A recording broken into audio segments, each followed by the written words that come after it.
우리가 오늘 읽었던 시편 53편 말씀은 조금 앞에 있는 시편 14편과 그 내용과 형식이 굉장히 유사합니다. 우리 읽었던 53편 말씀, 시편 53편 말씀 잠깐 우리가 줄로 가려놓고서 조금만 앞으로 가셔서 시편 14편을 한번 눈으로 훑어보면 어떻습니까? 내용이 거의 같다는 것을 알 수가 있습니다. 우리 다 읽어보기에는 시간이 허락하진 않고 우리 1절 말씀만 한번 읽어보면은 어떻습니까? 어리석은 자는 그의 마음에 이르기를 하나님이 없다 한다라고 하지요. 하나님이 없다고 하는데 그들은 부패한 사람들이고 가증한 행실을 행하는 사람들이고 그리고 선을 행하는 자가 없다라는 구절이었습니다. 오늘 우리가 읽었던 시편 53편과 굉장히 유사하고 거의 같은 구절이라고 할 수가 있지요. 시의 전체적인 내용이 거의 유사할 정도로 우리는 두 시 사이에서 큰 차이를 발견하지는 못합니다. 다만 그 표제어에서 우리는 차이를 한번 발견을 해볼 수가 있는데 14편의 말씀은 다윗의 시 인도자를 따라 부르는 노래라고 기록이 되어 있었습니다. 그런데 우리가 읽었던 시편 53편을 보면 조금 더 무언가가 더 붙어 있지요. 다윗의 마스길 인도자를 따라 마할랏에 맞춘 노래라고 붙어 있습니다. 마할랏이라고 하는 것은 어떤 음악적인 요소 정도라고 우리가 생각을 해보시면 되겠습니다. 우리가 읽었던 시편 이 시들은 하나님께 제사를 올려드릴 때의 고통이나 슬픔이나 괴로움을 나타내는 각자의 곡조에 맞춰서 부르는 노래의 가사라고 할 수가 있는데요. 현재는 그 악보가 남아있지 않고 그 곡조가 남아있지 않기 때문에 어떤 노래인지 우리는 자세히 알지는 못합니다만은 그러나 시편 14편과 53편 두 시는 가사는 굉장히 비슷했지만 곡조의 분위기는 전혀 달랐던 노래가 아니었을까 우리는 이렇게 한번 추정을 해볼 수가 있습니다. 그러면 거의 내용이 같은 시인데 왜 굳이 거의 똑같은 내용의 두 시가 모두 다 성경에 기록이 되어 있는 것일까요? 하나님을 모른다라고 부정하는 그런 인간의 치명적인 실수와 어리석음이 사실은 이렇게나 자주 반복되기 쉽다라는 뜻이겠습니다. 인간의 어리석고 치명적인 실수가 어떤 내용이었는지 우리가 본문 속으로 조금 더 자세히 들여다보기를 원합니다. 우리가 읽은 것과 같이 어리석은 자가 등장하지요. 얼마나 어리석은가 하면 공부를 못한다는 개념이 아니라 그 마음에 이르기를 하나님이 없다라고 하고 있습니다. 그들은 부패한 자들입니다. 그리고 가증한 악을 행하고 선을 행하지는 않는 자들입니다. 이들이 어떤 존재인가 그냥 쉽게 한번 생각을 해보자면 하나님을 믿지 않는 불신자들 이라고 우리는 생각을 할 수 있을 것 같아요. 그런데 오히려 이 어리석은 자들은 하나님의 백성 중에 있는 자들이라고 연구하는 학자들이 훨씬 더 많이 있습니다. 오늘날로 치자면 교회 밖에 있는 사람들이 아니라 교회를 다니고 있는 사람들 가운데에서도 이런 사람들이 많이 있다라는 의미가 되겠습니다.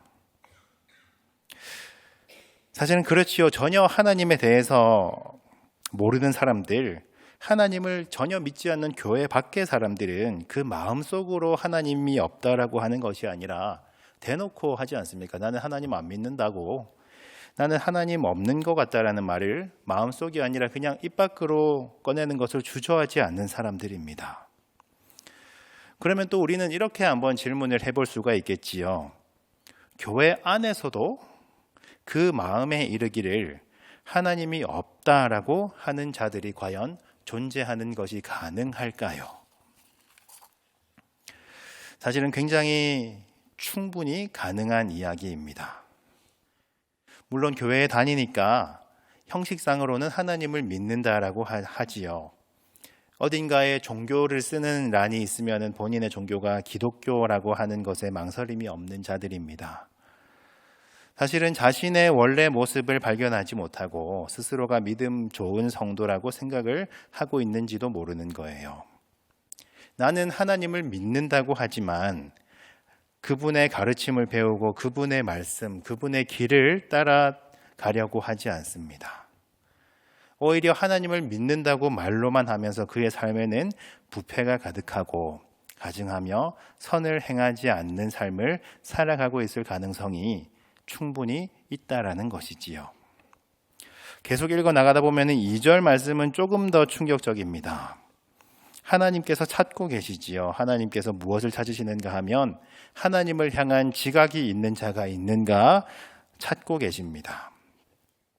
그 마음속에서 하나님을 간절히 찾는 자들이 어디 있는가, 저 하늘에서 인생을 하나하나 굽어 살피며 보고 계신 것이지요. 하나님께서 하나님을 찾는 자들을 이렇게 찾고 계실 때에 자신만만하게 우리가 손을 번쩍 들고 하나님, 제가 여기 있습니다 라고 할 수 있으면 정말 좋을 텐데, 그런데 3절 말씀에 의하면은 우리의 기대와는 전혀 다른 모습들이 이어지고 있지요. 각기 물러나서 함께 더러운 자가 되었다라고 기록하고 있습니다. 선을 행하는 자가 그 가운데서 한 사람도 없었다라고 기록을 하고 있지요. 이 시편이 기록될 당시의 사람들 가운데서는 사회 구성원 전체가 똑같이 악에 물들어 있었다는 것을 의미하고 있습니다. 하나님을 믿는 사람이든 믿지 않는 사람이든 똑같이 선을 행하지 아니하고 악에 물들어 갔다라는 것을 우리는 알 수가 있는 것이지요.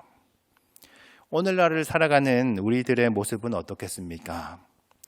굉장히 슬픈 이야기일 수 있으나 사실은 우리들의 모습도 별반 다를 바가 없을지도 모르겠습니다.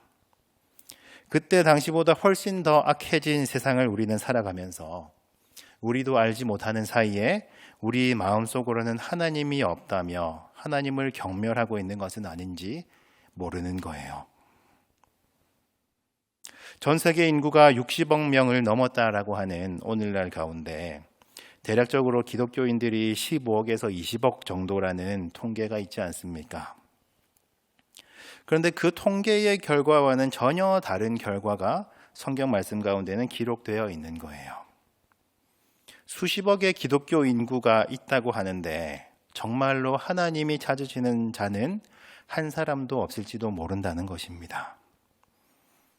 기독교 인구가 수십억이든 몇 명이든 그 수가 얼마나 될런지 우리가 생각하기 이전에 우리가 이렇게 한번 생각을 해보면 좋겠습니다. 우리는 우리가 살아가는 이 세상 가운데에서 선을 이루면서 살아가는 것이 과연 실제로 가능할까요? 오늘날 이 세상을 이끌고 가는 많은 가치관들이 있습니다. 하나만 예를 들어보자 하면 이 세상은 약육 강식의 가치관이 들어온 지 이미 오래되었지요.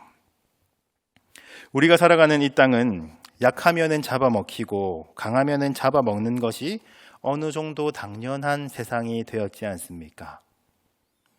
그래서 살아남기 위해서, 잡아먹히지 않기 위해서 수단과 방법을 가리지 않고 강해지려는 것이 이 세상의 모습이지요. 이 세상의 본능이지요.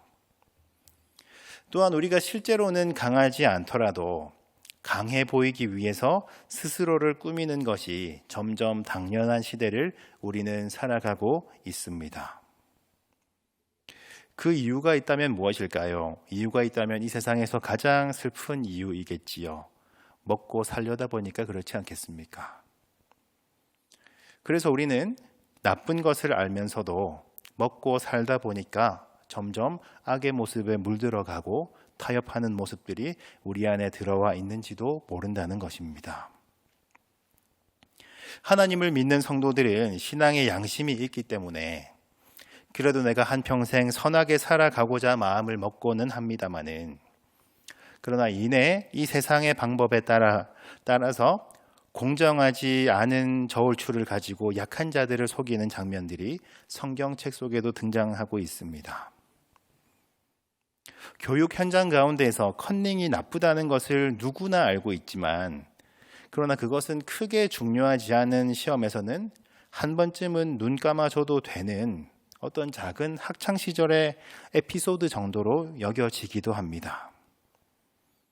어떻게든 남들보다 좋은 성적을 받고 어떻게든 남들보다 많은 돈을 버는 것이 성공의 비결이라는 어떤 사회적인 암묵적인 합의가 이미 우리가 살아가는 이 세상 가운데서는 널리 퍼져 있기 때문에 하나님을 믿는 사람들조차도 이 거짓된 가치관에 뒤섞여서 전혀 구분되지 못한 채로 살아갈 수 있다는 것이지요. 정말로 마주하기 싫은 현실입니다마는 사실은 교회 현장에서도 이런 가치관들이 존재하는 것 같습니다. 교회 사역에서의 성공은 어떤 것을 의미할까요? 우리는 어떤 분들을 향해서 성공한 목회자라고 부르십니까? 성공한 목회자라는 그 이미지는 사실은 성공한 사업가의 이미지와 점점 가까워지는 세상을 우리는 살아가고 있지는 않습니까? 하나님께서 인생을 굽어 살펴보셔도 세상의 가치와 세계관에 서서히 물들어가는 우리들의 거룩하지 못한 내면을 보시며 선을 행하는 자가 한 사람도 없다라고 주님께서는 탄식하고 계실지도 모르겠습니다. 선한 가치관으로 이 세상을 선도하지 못하고 주님의 가르침과는 전혀 다른 가치관에 휩쓸려서 살아가는 저와 같은 이런 교인을 보시고서는 주님께서는 어리석다라고 말씀을 하고 계신 것이지요. 그의 마음에 하나님이 없다고 한다며 부패한 우리들의 속을 꿰뚫어 보십니다. 그 마음에 하나님이 없다고 하는 죄악을 행하는 자들은 그들은 무지한 자들이냐? 4절 말씀 가운데서 물어보고 계십니다. 이것을 물어본다는 것은 죄악을 행하는 자들은 그들은 무지한 자들이 아니라 그들은 멍청해 보이는 사람들이 아니라 약삭빠르고 똑똑한 자들, 이 땅 가운데서는 지혜로워 보이는 자들이라는 의미이겠지요. 자신의 물질과 소유와 자신의 이익을 살뜰하게 챙겨나가고 이 세상의 기준으로는 더없이 지혜롭다는 판단을 받을 수 있을런지는 모르겠습니다마는 하나님께서는 1절 말씀을 통해서 분명히 어리석다 하고 말씀하고 계십니다. 여기서 말하는 악이라고 하는 것은 본격적인 나쁜 짓을 저지르는 모습이 아니었습니다. 어떤 살인이나 미움이나 다툼이나 이런 것들을 말하는 것이 아닙니다. 본문에 등장하는 악이라고 하는 것은 이 세상과 전혀 구분되지 못한 채로 이 땅의 세계관에 똑같이 물들어서 살아가는 것을 악이라고 이야기하고 있습니다. 양심을 지키고자 하는 소수의 양심적인 신앙인들을 삼켜버린 이 세력은 교회 밖에 있는 교회를 향해 적대적인 세력이 아니었습니다. 신앙이라는 믿음이라는 그 울타리 안에서 교묘하게 선을 넘어가면서 자신의 이익을 챙겨가는 자들이 도리어 하나님의 백성들을 삼켜버리고 있다라는 거예요. 나도 교회 다니는 사람인데, 나도 하나님 믿는 사람인데 이 정도는 괜찮아 하는 모습이지요. 그들은 마치 떡을 먹는 것처럼 하나님의 백성을 먹어버렸고 하나님을 기준으로 우리를 돌아보지 않았고 하나님을 부르지 아니하였습니다. 마치 마음에 하나님이 없도다 하는 무신론자의 모습과 전혀 다르지 않았다는 것이에요. 하나님이 아닌 다른 것으로 우리 마음에 안심을 하고 하나님이 아닌 다른 것에 의지하여 마음을 놓고 살아가는 자들을 향해서 성경은 이렇게 경고하고 있습니다. 55절 말씀인데요. 그들이 두려움이 없는 곳에서 크게 두려워하였으며 너를 대항하여 진친 그들의 뼈를 하나님이 흩으심이라. 하나님이 그들을 버리셨으므로 내가 그들에게 수치를 당하게 하였도다. 여호와 하나님으로 말미암아 우리의 마음이 안심하는 것이 아니라 우리가 이미 세워놓은 든든한 노후 계획으로 인해서 안심하고 있는 누군가가 있다면, 또는 든든한 우리의 자식으로 말미암아 안심하고 있는 마음이 우리에게 있다면 두려움이 없는 곳에서 크게 두려워하리라 말씀을 하고 계십니다. 풍요롭고 넉넉하고 안전하고 누구도 나에게 위협을 가할 수 없는 안전지대라고 생각되는 그곳 가운데에서 우리는 두려워하게 될 것이다 경고하고 계시지요. 그렇다면 우리는 무엇을 통해서 구원을 얻을 수가 있겠습니까? 하나님을 믿는다고 하지만 하나님보다 더 앞선 이 세상의 가치관으로 살아가고 있던 우리들이 붙들어야 할 말씀이 무엇이겠습니까? 처음부터 내도록 절망적인 내용만을 계속 이어가고 있던 이 시는 6절 말씀으로 이어지고 있습니다. 우리가 6절 말씀 함께 읽어봤으면 좋겠습니다. 시편 53편 6절 말씀 우리가 목소리 맞춰서 함께 읽어보겠습니다. 시온에서 이스라엘을 구원하여 줄 자 누구인가? 하나님이 자기 백성의 포로된 것을 돌이키실 때에 야곱이 즐거워하며 이스라엘이 기뻐하리로다. 아멘. 우리가 마음을 빼앗겨서 포로 노릇을 하게 만들었던 이 세상의 악한 가치관들로부터 우리가 마음을 돌이킨다면, 이 돌이킨다는 것을 두 글자로는 회개라고 하지요. 우리가 우리의 악한 모습을 진정으로 발견하여서 그것으로부터 회개하고자 한다면 그제서야 하나님의 위로와 용서 안에서 우리는 평안을 회복할 수 있을 것입니다.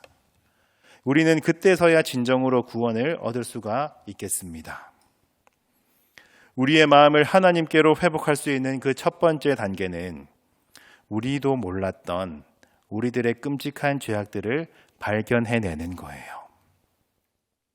사실은 이 세상과 똑같은 모습으로 행동하면서도 하나님보다 더 소중하게 여기는 가치들이 너무나 많이 있으면서도, 그래서 사실은 마음속에 이르기를 하나님이 없다 하는 모습과 똑같이 살아가고 있었으면서도 이만하면 하나님 잘 믿고 있는 줄 알았던 나의 모습을 발견하는 것입니다. 교회 안에서 성도로 살아가면서도 사실은 무신론자와 같이 살아갔던, 불신자와 별반 다를 바 없이 살아갔던 우리들의 어리석은 악을 주님께서 생각나게 하시는 것이지요. 우리의 끔찍한 죄의 모습들이 발견되었다면 그것은 우리에게 저주가 아니라 그것이 바로 은혜의 출발점입니다. 그때로부터 우리는 진정으로 회개할 수 있는 길이 열려가는 것이지요. 복음의 출발점이 무엇인가 하면 복음은 좋은 소식이라는 말입니다마는 그 좋은 소식의 가장 첫 출발점은 나의 죄악된 모습을 발견하는 것입니다. 나는 아주 멀쩡한 신앙인인 줄 알았는데 시커멓게 썩은 가증한 악을 행했던 나의 모습을 발견하고 죄의 포로에서 돌이키시는 하나님의 구원의 능력을 우리가 맛볼 수가 있는 거예요. 간절히 바라고 원하기는 우리가 말씀을 듣는 모든 시간 가운데에 우리의 죄악을 발견함을 통하여서 우리 마음이 찔려나가는 은혜가 우리 교회 가운데 가득히 회복될 수 있기를 원합니다. 그리하여서 우리 가운데 뜨거운 회개의 바람이 일어나고 그를 통하여서 회복케 하시는, 구원케 하시는 하나님의 능력을 맛보아 아는 우리 모두가 될 수 있기를 또한 간절히 소망합니다. 어리석은 자는 그의 마음에서 하나님이 없다라며 살아가지만 지혜로운 자는 어떻습니까? 지혜로운 자는 시온에 좌정하시는 하나님만을 바라보며 살아가는 자들입니다. 지금까지는 내가 내 마음대로 내 삶을 이끌어가는 그 재미로 살아갔던 우리들이지만, 그러나 내 삶의 진정한 주인이 바로 하나님이심을 발견하며 지금까지의 나의 잘못된 악한 가치관을 버릴 수 있는 결단이 우리들에게는 있어야 하겠습니다. 모두가 부패하고 모두가 잘못되고 모두가 타락해 나가는 이 세상 가운데에서 죄의 포로된 삶을 돌이키시는 주님의 구원의 날이 우리에게 임하기를 소망합니다. 어쩔 수 없는 거라며 이 사회의 악에 조금씩 타협하고 순응하면서 살아가는 것이 아니라 교묘하게 우리들 바로 코앞까지, 우리들 주변까지 다가와 있는 이 잘못된 가치관과 우리가 목숨을 걸고 저항하며 싸울 수 있는 신앙의 결단과 용기가 또한 우리에게 있기를 간절히 소망합니다. 너무나 비슷한 똑같은 내용의 시가 시편 14편에 이미 있었었고, 그리고 시편 53편에서 다시 한번 반복이 되고 있었습니다. 똑같은 모습을 보면서 뜨겁게 회개한 것 같다가도 또 어느샌가 현실에 부딪혀서 현실에 속한 우리들은 이 세상의 악한 법칙에 점점 또 휩쓸려 가면서 점점 부패해가는 악을 반복하며 살아가는 존재라는 것입니다. 아마도 우리는 지금 이 시간 뜨겁게 회개하면서도 또 언젠가 시간이 지나면은 적당한 때에 악과 타협하며 불의에 순응하며 그렇게 살아갈지도 모르겠습니다. 우리가 평안하다고, 우리가 안전하다고 안심하기 시작하는 그때가 사실은 가장 위험한 때임을 우리가 기억하시면서 날마다 두렵고 떨리는 마음으로 하나님 앞에 설 수 있는 저와 우리 모두가 될 수 있기를 소망합니다. 늘 두려운 마음으로 하나님 앞에 설 때에, 늘 두려운 마음으로 우리의 기준이 되는 하나님의 말씀 앞에 설 때에 하나님께서는 우리를 어리석은 길이 아니라 지혜로운 길로, 하나님이 기뻐하시는 길로 인도하여 주실 것입니다.